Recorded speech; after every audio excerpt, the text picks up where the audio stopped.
Anita was all too eager to see Wendy suffer. And now Kwame was going to find out why. Anita laughed as she scrolled through social media on her phone. They were abuzz with Wendy's scandal. She was being called a thief, a fraud, a gold digger. Wendy's reputation was destroyed and Kwame would never look at her the same way again. Linda, sitting across from her, bit her lip. Anita, she said hesitantly, are you sure this won't backfire on you? Anita rolled her eyes. Backfire on me, Linda? Wendy is finished. She'll probably run away and never show her face again. Linda frowned. But if she doesn't and Kwame finds out the truth, Anita slammed her glass down, her eyes flashing. He won't find out, she blurted. I covered my tracks. Linda swallowed hard. Something about the way Anita spoke sent shivers down her spine. But before she could say another word, the door to the restaurant burst open. Kwame entered, his eyes fixed on Anita. His smile taunted Vasila. Kwame, she said, forcing a smile. What a surprise. Kwame's jaw tightened. We need to talk. Anita followed Tammy outside, her heart pounding. As soon as they were alone, he turned to her. Where's the surveillance footage? Anita blinked. The surveillance footage, she repeated innocently. I don't know what you're talking about. Kwame took a step toward her, his eyes burning with anger. Don't play games with me, Anita, he said coldly. I know Wendy didn't steal that money. Anita's stomach twisted. He was too close to the truth. She forced a laugh. Kwame, be serious. The police found the money in her account. She's quite the thief. Kwame's voice was sharp, cutting like a knife. I made a mistake doubting her, he said, his fists clenched. But I won't make another one. Anita's heart raced. She had to think fast. She placed a hand on his arm, lowering her voice. Kwame, don't let Wendy fool you. She's a nobody, a poor girl from the streets. She'll only bring you shame. Kwame's muscles tensed. Then he slowly removed his hand from her arm. When he spoke, his voice was icy. My father built this company on integrity, he said. If I find out you had anything to do with this, you'll regret it. Anita swallowed hard. For the first time, she felt something new, fear. The sun peeked out of the sky, casting long shadows across the glass doors of the company. As Wendy entered, her heart pounded. A heavy sense of foreboding weighed on her. She regretted coming back. As soon as she stepped inside, all eyes seemed to be on her. Some with pity, some with judgment, but most with amusement. As if she were just a spectacle to be ridiculed. Taking a deep breath, she forced herself to walk to her office. It's not slow and uncertain. But before she could sit down, the HR director, a stern woman named Mrs. Olivia, ushered her into my office now. Her stomach churned. She knew what he was waiting for, but a small, desperate glimmer of hope lingered. Maybe this was another investigation? Maybe he had finally realized she was innocent. But as she sat down across from Mrs. Olivia, the woman's expression shattered all hope. I'm sorry, Wendy, she said, her voice laced with forced sympathy. Management has decided that you can no longer work here. You are terminated. Effective immediately. Wendy's breath hitched. Please, Mrs. Olivia, I swear I did nothing. I never will. This is not my responsibility, Wendy, Olivia interrupted. Do you know how the company works? With your reputation on the line, it's in our best interest to let you go. Tears welled up in Wendy's eyes, but she refused to let them fall. Slowly, she nodded. Her body went numb as she stood. Thank you for your time, she whispered, though she wasn't sure why she was thanking them. Heartbroken, she gathered her things and left the office, her steps heavy with pain. She didn't belong here anymore. As Wendy headed for the exit, lost in her grief, she noticed Mrs. Nana cleaning the floor in the hallway. The old woman looked up and immediately saw the pain on Wendy's face. My daughter, Mrs. Nana said softly as she stood up, her hands still dripping with soapy water. What happened? Wendy shook her head, trying to hold back tears. I lost my job, ma'am, she whispered. They don't want me here anymore. Mrs. Nana's face darkened with anger. Those idiots, after everything you've been through, they have no shame. As she prepared to comfort Wendy, a cruel laugh echoed through the hallway. Well, Anita sneered, striding forward with two of her close friends, Linda and Cecilia, at her side. Look at the two beggars consoling each other, how touching. Wendy's stomach churned as she wiped her eyes. Please, Anita, she whispered, her voice shaking. I didn't do anything, I never stole. Anita made a dramatic gesture, placing a hand on her chest. Oh, so, you're saying the company is wrong, that they made a mistake? Quote, she turned to Linda and Cecilia. Did you hear that? That criminal really thinks she's innocent. Quote, Linda burst out laughing. She's pathetic, and look at her crying like a lost puppy. Mrs. Nana stepped forward, her eyes burning with fury. Enough, she blurted. You won't talk to her like that, Cecilia sneered. Oh, shut up, old woman. You're just a miserable maid. What can you do? Wendy's lips trembled. She clenched her fists to stay strong, but Anita pushed further. You're nothing, Wendy, she spat. Nothing but a fraud, just like that crazy old woman next to you. Before Wendy could react, Anita pushed her. Wendy lost her balance and fell to the ground, her body landing in the soapy water that Madame Nana was using to clean her. The cold liquid seeped into her clothes, but the sting of humiliation was far worse. Laughter erupted around her. A perfect combination, Anita sneered. One is a useless old maid and the other a worthless thief. Madame Nana's face twisted in rage. She stepped forward and grabbed Anita's wrist. Listen to me, young lady, she hissed. You think you're powerful now, but watch your step. The ground beneath you isn't as solid as you think.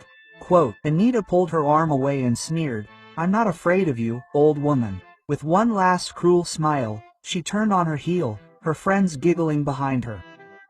Wendy was left soaked and humiliated, her eyes filling with silent tears. Later that evening, as the office settled back into its usual rhythm, Madame Nana cornered Anita in the break room. I warned you, she said, her voice low and full of suppressed anger. Anita rolled her eyes. Oh please, let's start over. Mrs. Nana took another step. You think ruining Wendy's life makes you powerful? You're just a coward hiding behind lies.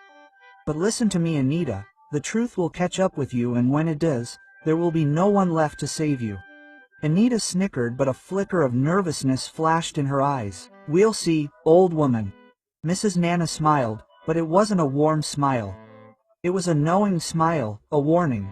Anita swallowed with difficulty. Wendy was exhausted. Sitting on the edge of her bed, she stared at the wall. She had lost everything. Her job, her reputation, and now even doubted herself. She wiped a tear from her cheek. How could she have fallen like that? A knock at the door made her jump. She frowned. It was late. Who could it be? Slowly, she opened the door and her blood ran cold. 2 police officers stood outside. Ah, Miss Wendy Mina, said one of them. You're under arrest. Her stomach twisted again. What? Why was she stuttering? This time it's for corporate fraud, the officer said. New evidence has been found. Before Wendy could react, the coldness of the handcuffs closed around her wrists. No, please. The officers ignored her as she was led away, neighbors peeking in and whispering. The humiliation was unbearable. As she was pushed into the police van, Wendy finally collapsed. Across town, Anita was in her room, smiling as she read the news. Wendy again. Arrested for fraud, new evidence found. She laughed, tossing her phone on the bed. It had been too easy. After Kwame's warning, she knew she had to act fast. So she had fabricated more fake evidence. Now Wendy was finished. Linda, sitting next to her, was pale-faced. Anita, this is too much, she whispered. Anita rolled her eyes. Relax, she said. Wendy was never going to make it. Linda hesitated anyway. What if Kwame finds out the truth? Anita Rakana. By then, Wendy will be long gone. Linda said nothing, but deep down she knew something was coming, and Anita wouldn't see it coming until it was too late. Kwame stared at his phone, his heart pounding. Wendy had been arrested again. He gritted his teeth. This wasn't just a setup anymore. This was a trap, and he had let it happen. Without thinking, he grabbed his keys and stormed out of his house. He knew exactly who was behind this. And this time, Anita wouldn't escape. In her cold cell, Wendy hugged her knees. It was all over. She no longer had the strength to fight. But as she closed her eyes, footsteps echoed. A familiar voice called her name. She looked up, her breath caught. Madame Nana stood there, but this time, she didn't look like a poor old woman. She looked like a queen, dressed in fine African fabrics, her jewelry sparkling gold, her posture regal. Wendy's heart stopped. "Ma'am Nana," she whispered. Madame Nana held out her hand. "Wendy," she said softly, her voice both tender and resolute.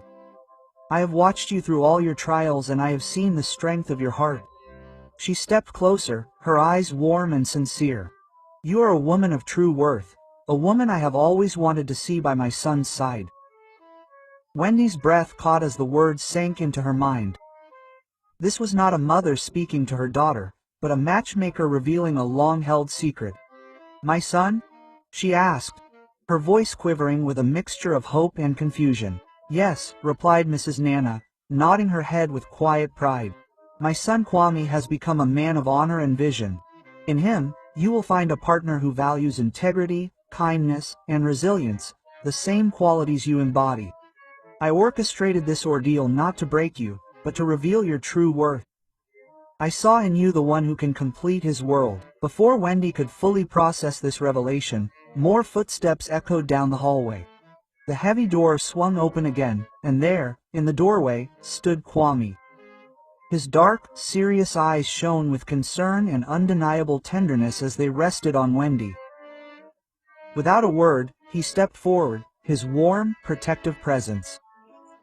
"Wendy," he said softly, his voice carrying the weight of his concern and newfound determination. "I have sought the truth behind these trials and I see it now in you." His hand reached out and as it touched hers through the bars, a wave of hope and intimacy passed between them. In that fleeting moment, the bitterness of the past softened, replaced by the promise of a shared future. Madame Nana watched the scene with a serene smile.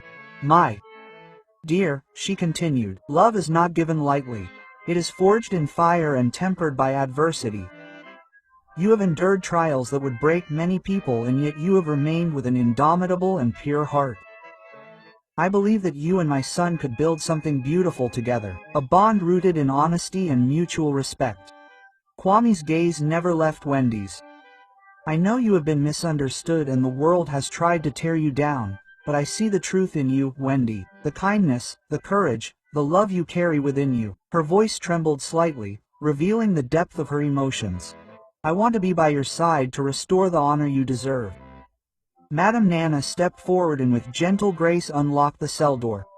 "Come, both of you," she said, her voice filled with quiet authority and motherly care. "Let us leave this place and step into the light of a new beginning. The world has much to teach us about forgiveness and the true meaning of love." As they walked out together, Wendy realized that, though scarred by false trials, he had led him to a destiny where his heart could finally find its place.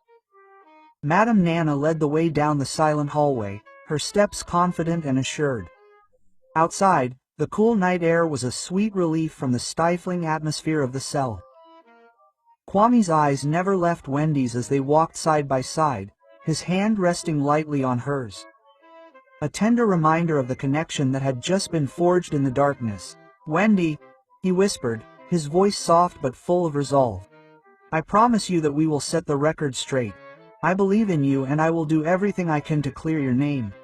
Wendy's eyes shone with a mixture of relief and lingering sorrow. Each step away from the cell was like shedding the heavy chains of false accusations. "I never thought I'd see this day," she whispered, looking up at him. "I've lost so much, Kwame, but now I see a path ahead of me in your eyes." They found themselves in a small, secluded garden off the side of the office complex, a place where Madame Nana often came to reflect and pray. In the soft glow of dawn's first light, Kwame and Wendy sat on an old wooden bench, the coolness of the night slowly giving way to the gentle warmth of the morning. Kwame reached out to wipe a tear from Wendy's cheek and their eyes met in a silent exchange of promise. It was as if every pain of yesterday was being washed away by the first light of a new day. "I want to fight for you, Wendy," Kwame whispered, his hand tightening around hers. We will face those who betrayed you and claim the honor that is rightfully yours. Wendy replied, her voice trembling but resolute. With you by my side, I feel strong enough to face anything. I trust you, Kwame. Madame Nana watched them from a short distance, a proud smile on her lips. Her plan had been a long and difficult journey. And now, as the sun began to rise, it was clear that true love and honesty were stronger than any deceit. The night had faded and in its place a new dawn rose. A dawn filled with hope, romance, and the promise of justice to come. Kwame's eyes remained fixed on Wendy as he spoke softly, his voice firm but tender. We must clear your name, Wendy. I know you did not do what he accuses you of, and I cannot let these lies continue. Quote, his hand, still warm from their earlier contact, gently squeezed hers. The memory of that first desperate connection in the cell now gave him a strength he swore to share. Wendy nodded, her eyes shining with a mixture of hope and lingering pain. I have suffered so much, Kwame, every false accusation, every moment of despair. But with you by my side, I believe we can fight. Her voice trembled as she continued. I trust you, and I trust the truth that Madame Nana has shown me. Madame Nana, her majestic presence undiminished even in this uncertain hour, spoke with calm authority. My dear children, the path to justice is not easy. Anita and her accomplices have woven an intricate web of deceit, erasing evidence and framing the innocent. But the truth, like the first light of dawn, will pierce the darkest night. Those words, filled with wisdom and motherly care, resonated deeply within them. Determined to set the record straight, Kwame pulled out his phone. I need to contact Mr. Tombo, our trusted IT manager. He is known for his honesty and meticulous records. If there is anyone who can recover what was erased from the surveillance footage or trace the digital footprints left behind, it's him. He dialed the number with a steady hand, his time resolute as he explained the situation. The promise of exposing the manipulation was the spark that rekindled their hope. As Kwame spoke softly into the phone, Wendy rested her head on his shoulder. For a brief, tender moment, the weight of the world eased as he savored the gentle warmth of their being. I never imagined I'd feel this safe after everything that's happened, she whispered. Her voice soft and intimate. Kwame wiped a tear from her cheek. I love you, Wendy. We'll weather this storm together. Madame Nana watched their quiet exchange with a satisfied smile. Love and truth have the power to heal the deepest wounds, she said. But we must be careful. Anita is dangerous and her lies run deep. Once we have the evidence, we will present it to the authorities and expose the truth behind the fabricated fraud. Kwame ended his call with Mr. Tombo, promising to return with crucial information. In the charged silence, the trio planned their next steps. They would gather every scrap of digital evidence, every file that could expose Anita's treachery, and present it to the law. The next morning, Mr. Tombo met with Kwame to present his findings with calm precision. Mr. Tombo explained how the surveillance footage had been manipulated and how the digital recordings unequivocally linked Anita to the plot that had framed Wendy. His steady, clear voice echoed in the room as he revealed every detail of the manipulation. Kwame listened intently, his dark eyes filled with resolve. I knew you were innocent, Wendy, he said softly, his voice carrying both regret for his past doubts and the promise of a better future. Wendy's eyes, still red from tears, shone with relief as she stepped forward. In that moment, the cold pain of the false accusations began to fade. She reached out her hand to Kwame's, their fingers intertwined in an air of trust and a newfound bond that neither distance nor betrayal could break. Madame Nana, standing at the head of the table in her regal attire, nodded approvingly. Today, the truth will shine as brightly as the morning sun, she declared. Her voice filled with the quiet authority of ancient wisdom. Our traditions teach us that deceit cannot hide from the light, from honesty. Let us honor this truth and restore our family's dignity. Before resolution could set in, the heavy door burst open. Anita burst in, flanked by a few reluctant allies, her eyes wild with despair. You think you can unmask me? She spat, her voice echoing off the walls. Do you have no idea what you're up against? Kwame's expression hardened. Anita, we have irrefutable evidence. We will no longer allow your lies to tarnish the honor of our people. His tone was firm but measured, that of a man who understood that justice, like love, must be patient but resolute.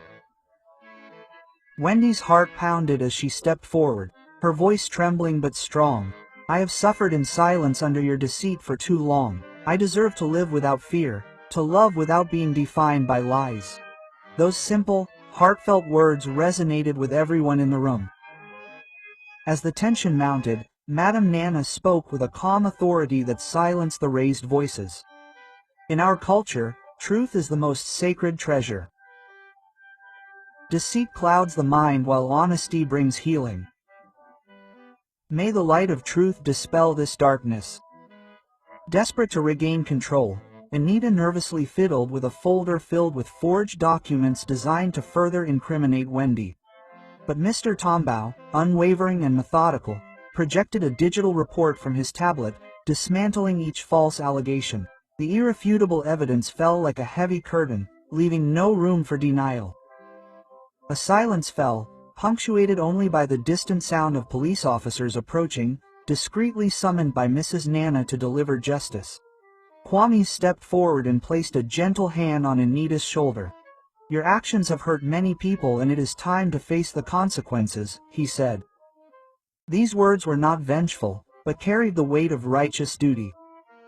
In that charged moment, as the authorities intervened, a new dawn was breaking not only outside, but within the heart of this present.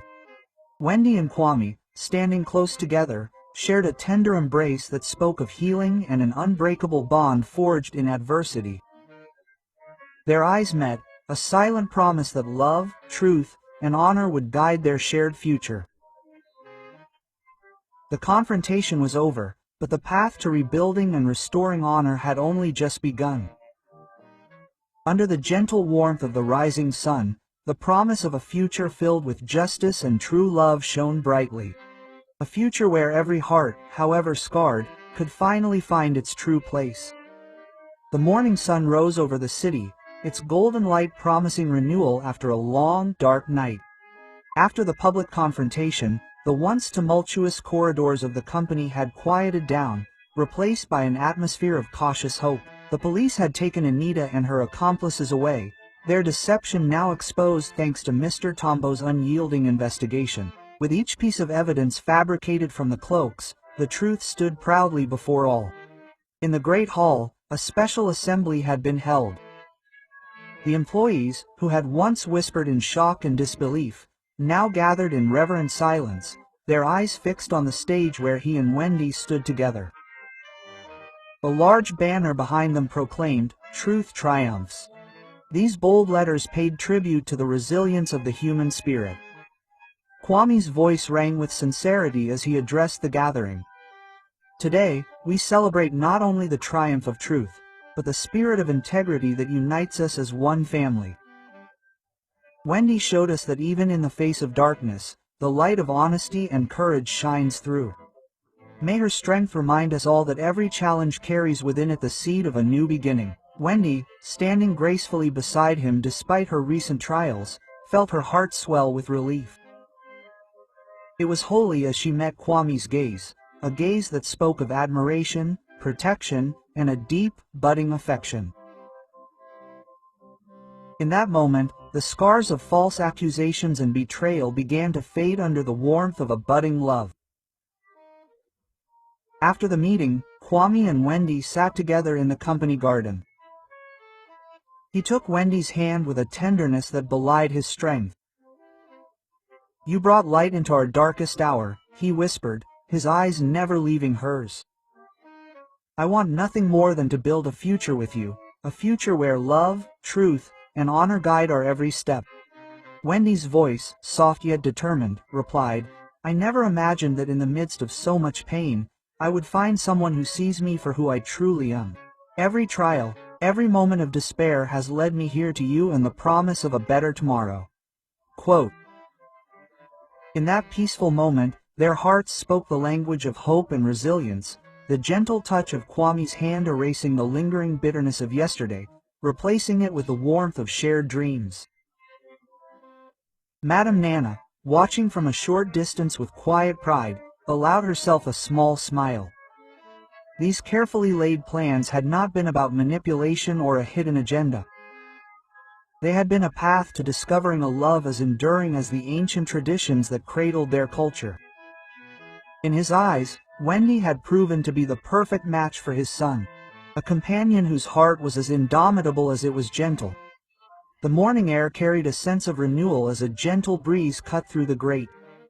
The company, after the confrontation that had undone the deception and restored Wendy's honor, whispers of hope and change floated from every corner. In a spacious conference room adorned with traditional African art and woven patterns, the company's board of directors had gathered for a special meeting. Employees who once hid their murmurs now looked to the future with cautious optimism. In the center stood Kwame, flanked by Madame Nana and Wendy. Their united presence was a symbol of justice and a new beginning.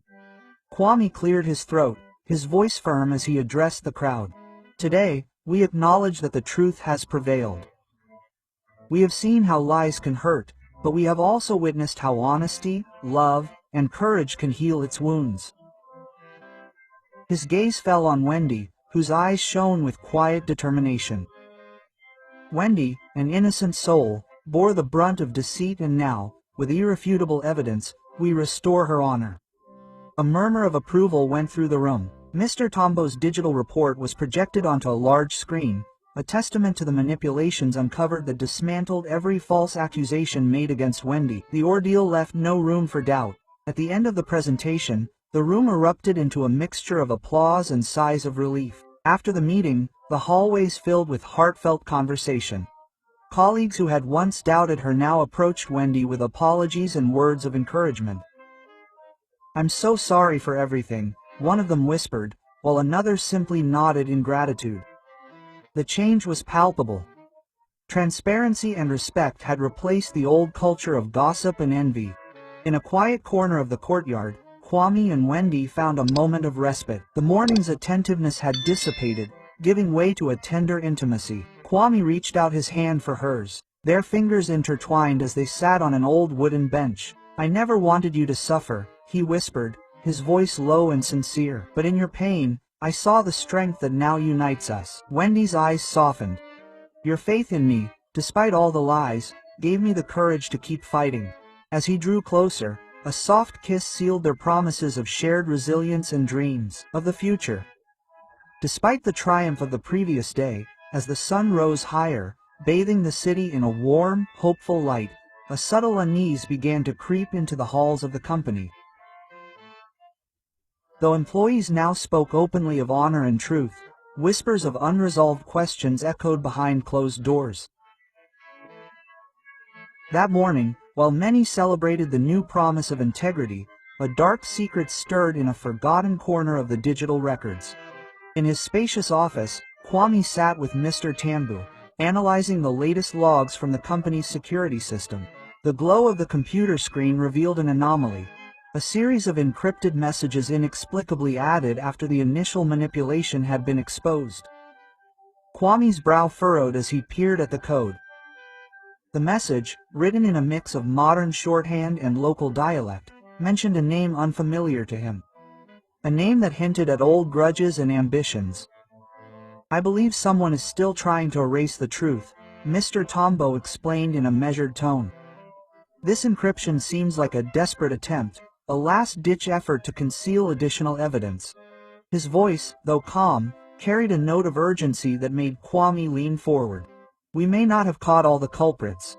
There is someone else out there, someone who wants to remain hidden while still determined to tarnish our family's honor."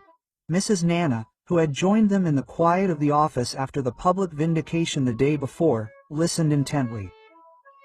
Her eyes, deep and suddenly dark, recalled old whispers about a man from her past. "I have heard of a man named Sarai, a bitter soul who once served as a close advisor to my late husband. It was said that he was jealous of our family's success and had long harbored grudges against us. If his name is hidden in his messages, then our fight is far from over, she whispered, her voice both sad and resolute. As the gravity of the situation set in, Kwame's phone suddenly vibrated. He picked it up and read a brief message from an unknown number. The past never dies. His hands trembled slightly as he showed the message to Wendy, who now stood silently by his side. Her eyes, still scarred from recent trials, widened with concern. "What do you think this means?" she asked softly. Kwame took a deep breath to calm himself, intertwining his fingers with hers. "I don't know for sure," he admitted. Wendy's gaze softened as she met his. In that tender, charged moment, the bond between them grew stronger. A shared determination to confront every lingering shadow, no matter how small. "Together, we will face this," she whispered. "Our love and truth will guide us through even the darkest remnants of yesterday." As the day wore on, the company buzzed with cautious optimism as a dedicated team, Kwame, Wendy, Madame Nana, and Monsieur Tambu, began a thorough investigation into the mysterious messages. They sifted through every digital file, checked every record, determined to uncover the identity of the unknown conspirator. Every encrypted line, every forgotten log was now a clue in their quest for lasting justice. After days of piecing together clues and deciphering encrypted messages, Monsieur Tombo's painstaking analysis led them to a forgotten warehouse on the outskirts of city, a likely hideout for the adversary, elusive. The message "the past never dies" now took on new meaning, resonating in their minds as they prepared to confront the source of the ongoing deception. In the dim glow of dusk, the group gathered in a small secure room within the corporate complex. Mr. Tombo's fingers flew over his laptop keyboard as he explained, "I've been following the digital trail. The latest messages come from an IP address linked to an abandoned warehouse near the river. It seems someone, using sophisticated encryption, is sending their threats to keep old wounds open." Kwame's eyes narrowed in determination. "This person, this daredevil, is plotting to destroy our family's legacy from the shadows." Mrs. Nana's face darkened as memories of past betrayals surfaced, but her voice remained steady. "Today, we put an end to these schemes." Arriving at the warehouse, the team found a structure scarred by time. Broken windows, paint and notebooks, and a sign that barely read "Legacy." With Mr. Tombo's expertise, they bypassed the outdated security system. Before they could decide what to do next, the door to the storage room burst open.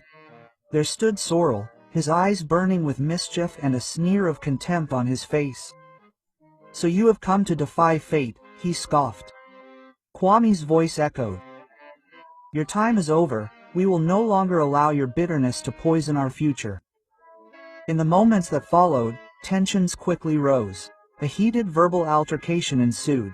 Sorrel boasted of his long-held desire for revenge, blaming past injustices for each of his actions. But before he could escape, he was subdued. Sirens wailed in the distance, promising the imminent arrival of justice. As the authorities led her away, Sorrel's defiant gaze slowly faded into resignation. Outside the warehouse, under a pale pre-dawn sky, the team emerged victorious. Kwame gently embraced Wendy and their eyes met in silent promise.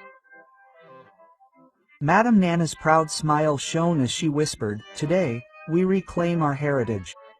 May our truth forever banish the shadows of the past." After the storm of scandal and deceit, a new joy quietly took root.